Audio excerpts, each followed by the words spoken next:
হাসিনুর, বাংলাদেশ দল গোয়ালিয়রে অনুশীলন শুরু করেছে কিনা সেটা একটু জানতে চাই। সে সঙ্গে কেমন দেখছেন সেখানকার নিরাপত্তা প্রস্তুতি সেটা একটু বলবেন আমাদের। এই মুহূর্তে আমি স্টেডিয়ামের এই যে আমার পেছনে যে জায়গাটাতে দাঁড়িয়ে আছি এটা প্রেস বক্স। একটা অংশ হয়তো স্টেডিয়ামের কিছুটা অংশ দেখা যাচ্ছে। তো বাংলাদেশ দল আনুষ্ঠানিক বাংলাদেশ দলের অনুশীলন শুরু হচ্ছে দুপুর ২টায়, বাংলাদেশ সময় দুপুর ২টায়, স্থানীয় সময় দুপুর ১:৩০টায়। তার কিছুক্ষণের মধ্যেই শুরু হয়ে যাবে বাংলাদেশ দলের অনুশীলন। খুব সম্ভবত ৮ থেকে ১০ মিনিটের মধ্যেই। মাঠে শেষ মুহূর্তের অনুশীলনের জন্য যে ধরনের ফ্যাসিলিটিস গুলো দরকার নেট থেকে শুরু করে সেগুলো প্রস্তুত করা হচ্ছে।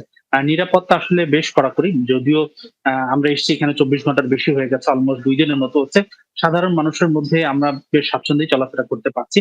তবে বাংলাদেশ দলের জন্য নিরাপত্তা বেশ কড়াকড়ি। গতকালকে বিমানবন্দরে কি ধরনের নিরাপত্তা দেওয়া হয়েছে আমরা দেখেছি।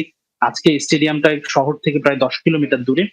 এবং স্টেডিয়ামের প্রবেশ পথ যেই জায়গা থেকে শুরু হয়েছে প্রায় ১.৫ থেকে ২ কিলোমিটার দূরেই কিন্তু চেকপোস্ট বসানো হয়েছে। একটাই রাস্তা প্রবেশ করার, এবং যাদের কাছে কার্ড নেই, অ্যাক্রেডিটেশন যেমন আমাদের একটা কার্ড দেওয়া হয়েছে, এই ধরনের কার্ড নেই, এমন কোনো যানবাহন এবং কোনো ব্যক্তিকে ঢুকতে দেওয়া হচ্ছে না।